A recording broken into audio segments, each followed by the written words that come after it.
Sir आज पूरे प्रदेश के अंदर सुशासन दिवस मनाया जा रहा है, मायने क्या है सुशासन दिवस? आज जो पूरे प्रदेश के अंदर माननीय पूर्व प्रधानमंत्री अटल बिहारी वाजपेयी जी, मदन मोहन मालवीय जी की जन्म तिथि पर सुशासन दिवस, क्योंकि उन्हीं की सोच थी, उन्हीं के द्वारा इसको शुरू किया गया।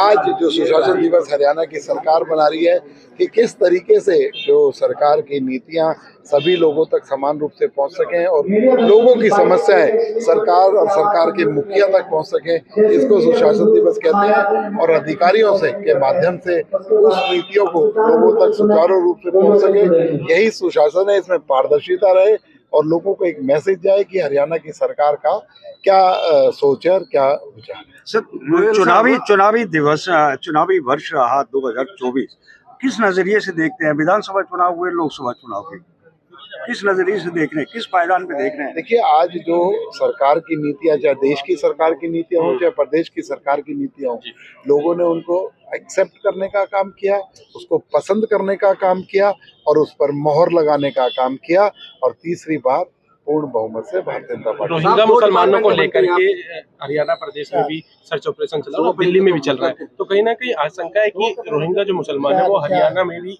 प्रवेश कर सकते हैं, तो ऐसे में क्या? देखिए, सिक्योरिटी की दृष्टि से पूरा देश समान है।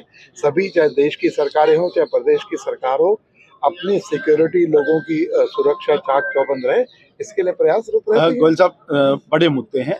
स्वच्छता, एज यूएलबी मिनिस्टर हैं, स्वच्छता का बड़ा मुद्दा है हरियाणा के अंदर और बेसहारा पशुओं का बड़ा मुद्दा है। दोनों मुद्दों पर अभी तक सिरे नहीं चढ़ा है। आप लोगों ने देखा होगा पिछले 2 महीने के अंदर, चाहे बेसहारा पशुओं की बात हो चाहे स्वच्छता, बहुत बड़ा काम, हजारों पशु जो सड़कों पर बेसहारा डोल रहे थे, आज गौशालाओं के अंदर, और ये मुहिम रेगुलर चल रही है। इसके अंदर कुछ लोग इस तरीके के सोच वाले लोग होते हैं जो सुबह पशुओं को छोड़ देते हैं और शाम को, लेकिन उन पर भी लगाम लगाए जाने का काम कर रहा है और सख्ती से जल्दी एकदम बेसहारा पशु रोड पर घूमे, ऐसा प्रदेश उनसे मुक्त कर दिया। गोयल साहब, प्रॉपर्टी आईडी का बड़ा मुद्दा विधायक भी उठा चुके हैं कई बार, और ये सब पुरानी बातें हैं।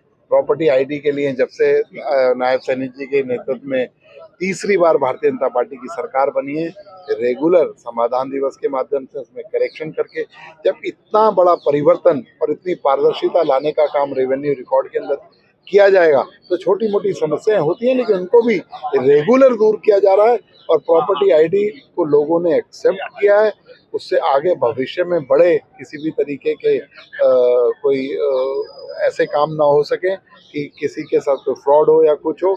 तो मैं समझता हूँ लोगों ने उसे एक्सेप्ट किया और इसकी जो और खामियों ने भी दूर किया। किसान लगातार सड़कों के ऊपर है, डल्लेवाल की तबीयत भी अब नाजुक बताइए। कोई किसी तरीके की दिक्कत नहीं है। जो किसानों की बात है वो मैटर सब जुडिश है।